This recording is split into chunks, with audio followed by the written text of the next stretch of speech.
Bendecido día de domingo, familia. ¿Cómo está? Es una bendición poderle saludar, poderle bendecir a través de este medio. Es un gusto, es un placer poder otra vez estar compartiendo la palabra del Señor con cada uno de ustedes y por lo pronto ahí en sus hogares.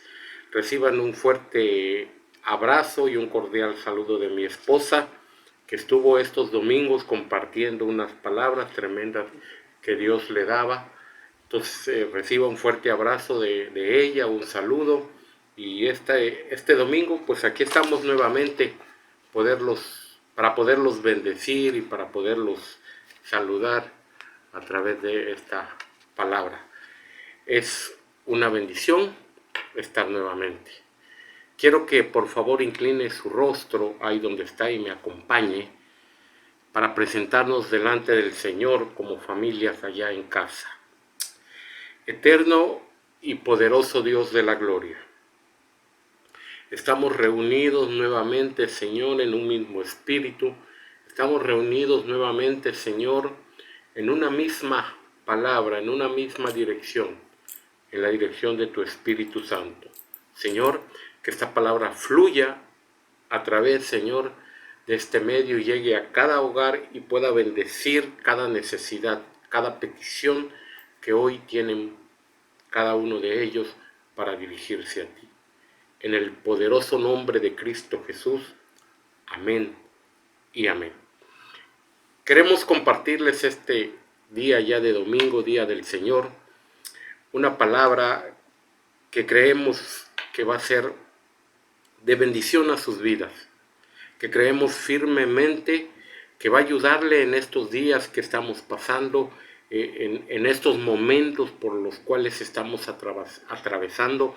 No estamos extintos ninguno de nosotros de enfermarnos, de tener problemas económicos, de tener necesidades, de padecer algún dolor, de perder algún familiar durante toda esta etapa de la pandemia.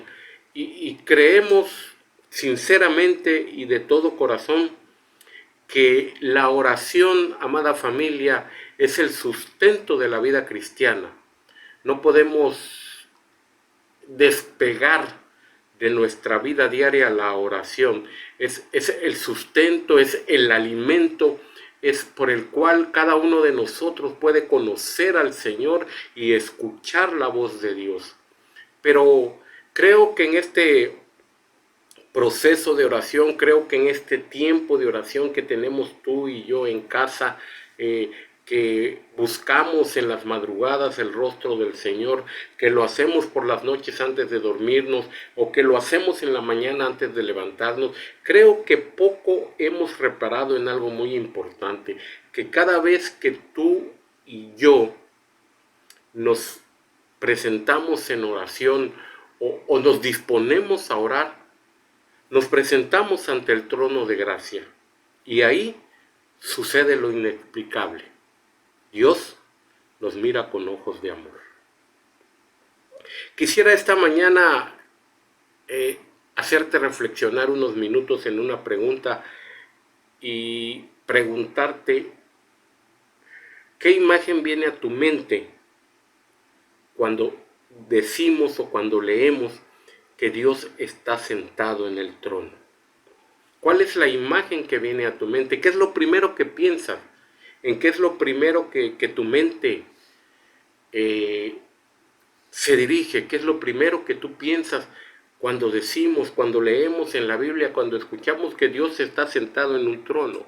Fíjate lo que dice Isaías capítulo 6, verso 1. Traigo una versión del lenguaje actual para hacerla más explicable. Isaías capítulo 6, verso 1 dice: el año en que murió el rey Uzías, vi al Señor excelso y sublime, sentado en un trono. Las orillas de su manto llenaban el templo. Fíjate la expresión de Isaías. Dice: el año en que murió el rey Uzías, vio al Señor, vio al Dios Todopoderoso, excelso y sublime. Lo vio sentado en un trono. Dice que solo las puras orillas de su manto era suficiente para llenar el templo. Ahora, fíjate, ¿qué pensamos cuando vemos esto? Vemos un trono inalcanzable. Vemos algo que nos sentimos tan pequeños. Vemos algo que quizás suene fantasioso, pero es la realidad. Isaías ocupa dos términos para explicar el esplendor de la gloria de Dios. Dice que vio al Señor excelso. Fíjate que el diccionario dice que la palabra excelso significa virtud o cualidad que existe en su máximo grado. Vio a Dios en todo su esplendor. O sea, después de Dios hay Dios. Y antes de Dios hay Dios. O sea, no hay nadie que pueda cubrir lo que Dios es. Y dice que lo vio excelso y sublime.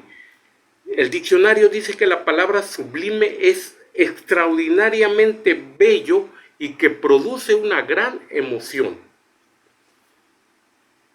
Apocalipsis capítulo 20, en el verso 11, dice Juan cuando tuvo la visión: luego vi un gran trono blanco y a alguien que estaba sentado en él.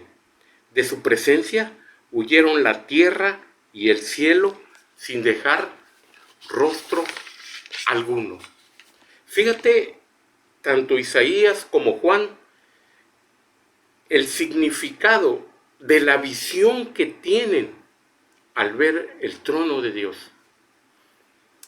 Se nos hace algo inalcanzable, se nos hace algo imposible de penetrar, se nos hace algo imposible de tocar.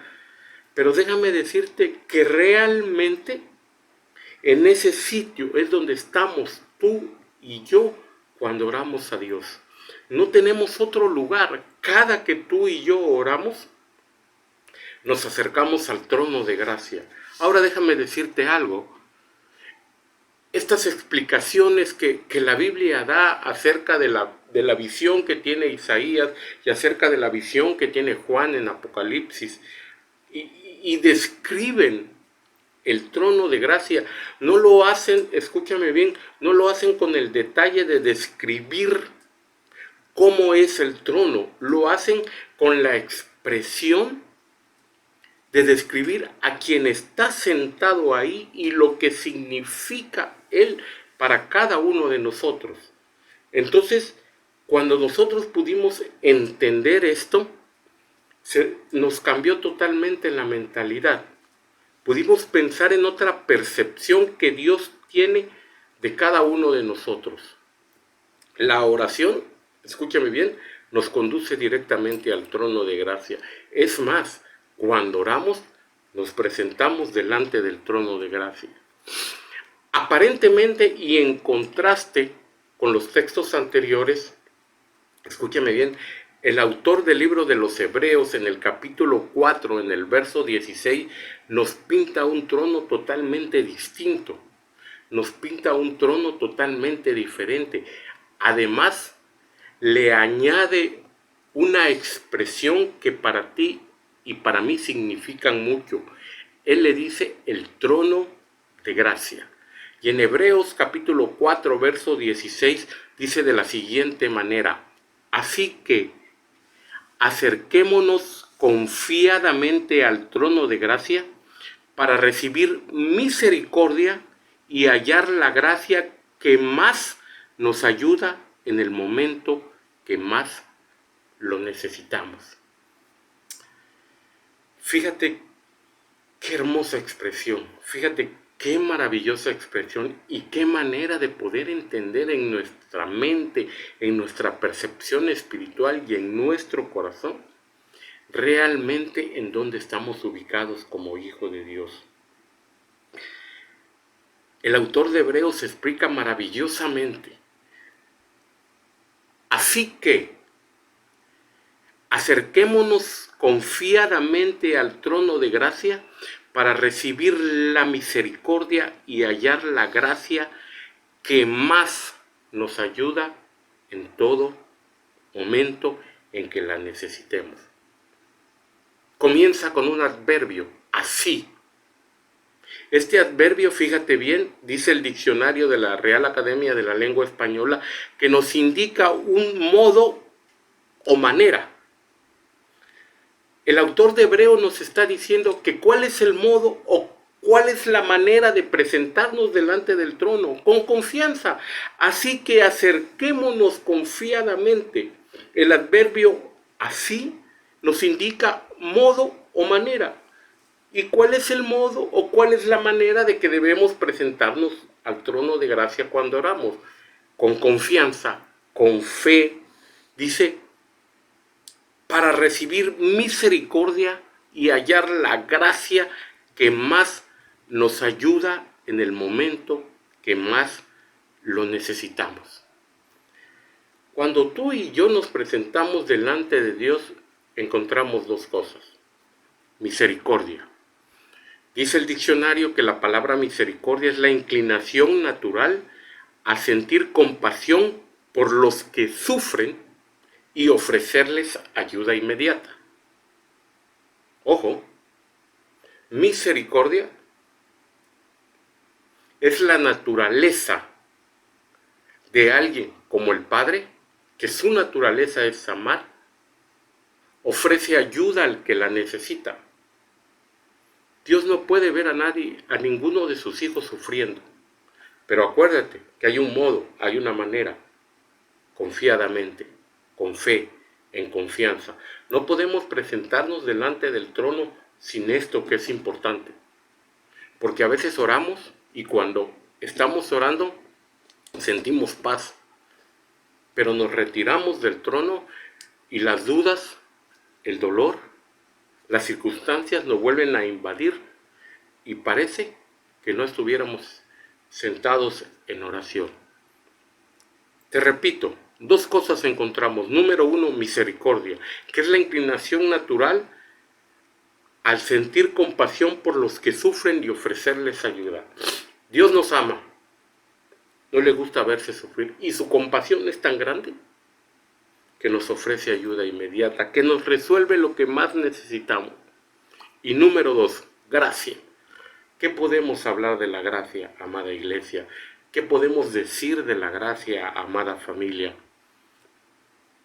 Es la virtud, escúchame bien, de Dios de darnos algo sin pedirnos nada a cambio.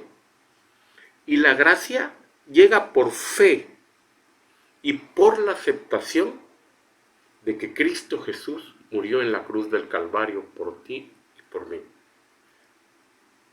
Ojo, la gracia no es para todos. La gracia llega por fe. Cuando crees y aceptas que Cristo Jesús murió en la cruz del Calvario por ti y que todo lo que quedó colgado en ese madero fue por amor a ti.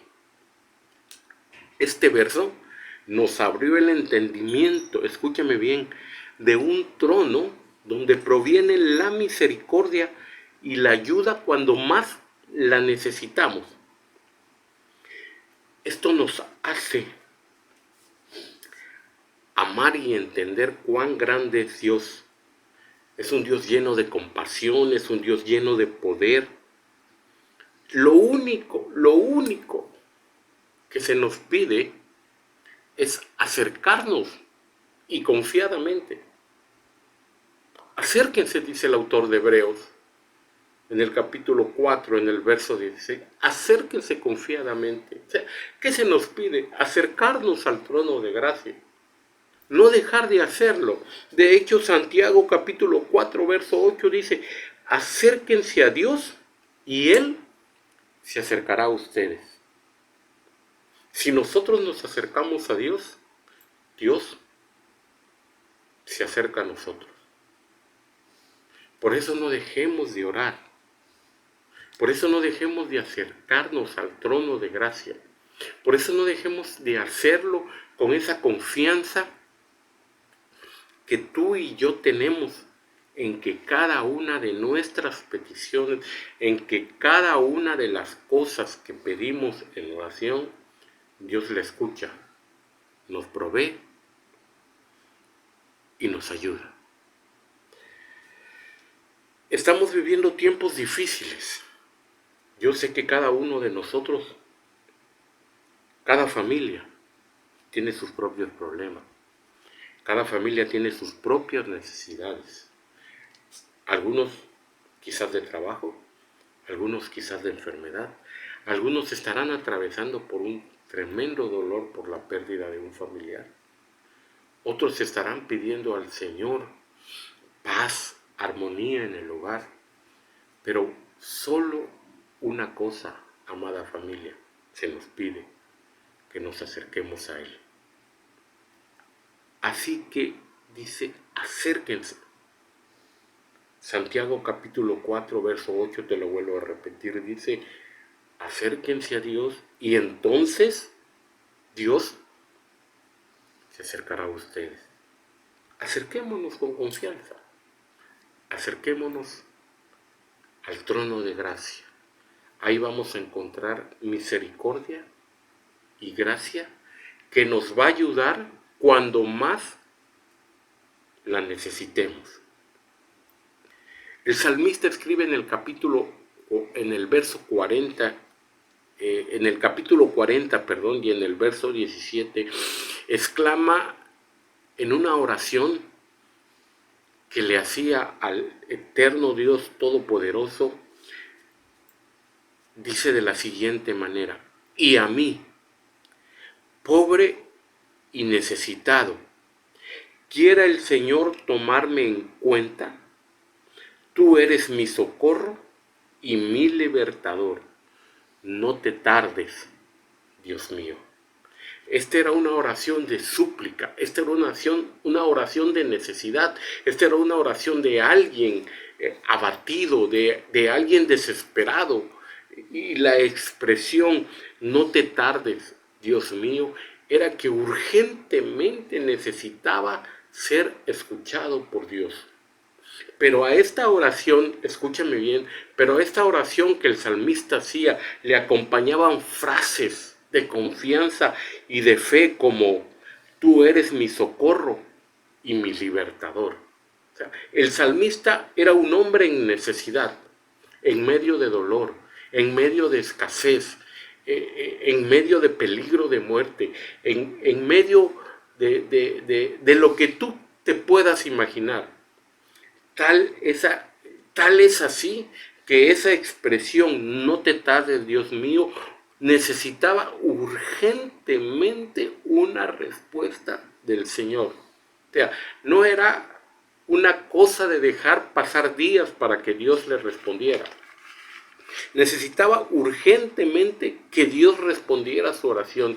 Pero a esa oración, te vuelvo a repetir, pero a esa oración de desesperación, de dolor, de angustia, de aflicción, de necesidad, la acompaña de frases de confianza y de fe como: tú eres mi socorro y mi libertador. Así que, amada familia, no dejemos de orar. Y cuando lo hagamos, hagámoslo con la confianza y con la plena seguridad de que tú y yo estamos delante del trono de gracia. Me gusta Isaías, Ezequiel. No te puse Ezequiel porque Ezequiel tiene una visión de un trono totalmente muy diferente y algunas veces inexplicable. Pero Isaías dice que en el año en que murió el rey Usías, vi yo al Señor. Usías, escúchame bien, Usías le tenía resuelto a Israel la vida. Israel no trabajaba, el pueblo no trabajaba, el rey les había resuelto la vida. Había inventado cisternas, había inventado pozos, había inventado aljibes, había inventado armas. Era un rey que le trajo una economía aplastante al pueblo de Dios. Pero cuando Usías murió, el pueblo entró en decadencia. Y ese año, en el peor sufrimiento de ese pueblo, solo un hombre pudo ver el trono de Dios. y fue Isaías. Así que, amada familia, yo quiero que cierres tus ojos, que tomes las manos de tu familia, de tus hijos, de tu esposa. La pastora y yo aquí está tras bambalinas, vamos a orar por cada familia, vamos a bendecirte esta mañana, este día, esta tarde de domingo, y vamos a decir que Dios provea cada una de tus necesidades. Eterno y poderoso Dios de la gloria, nos dirigimos a ti esta mañana con fe, con confianza, sabiendo y pensando que estamos ante el trono de gracia. Escucha, Señor, nuestra súplica, escucha, Señor, nuestra petición. Como dijo el salmista, no tardes más. Suple cada necesidad de cada familia allá en casa, Señor. Manifiéstate, manifiesta tu presencia y tu poder en cada hogar. En el nombre de Cristo Jesús, Señor. Tiempos de victoria se avecinan para cada familia. Tiempos, Señor, de provisión se avecinan para cada familia. Queda anulada toda necesidad. Vienen tiempos de bendición para ti, para cada hogar, para cada familia. Vienen tiempos de bendición para ti, sacerdote de familia, líder del hogar. Viene una tremenda bendición a tu casa. Viene una tremenda bendición a tu familia. Así que en el nombre de Cristo Jesús lo declaramos. Te bendecimos. Gracias te damos, Señor, porque sabemos que has escuchado nuestra oración y nuestra súplica. En el nombre de Cristo Jesús. Amén y amén. Dios nos los bendiga grande y poderosamente. Reciban un fuerte saludo y un abrazo de mi esposa y de un servidor. Dios me les bendiga. Fuerte abrazo y bendiciones para cada uno de ustedes. Amén. Estamos viéndonos. Que Dios los guarde.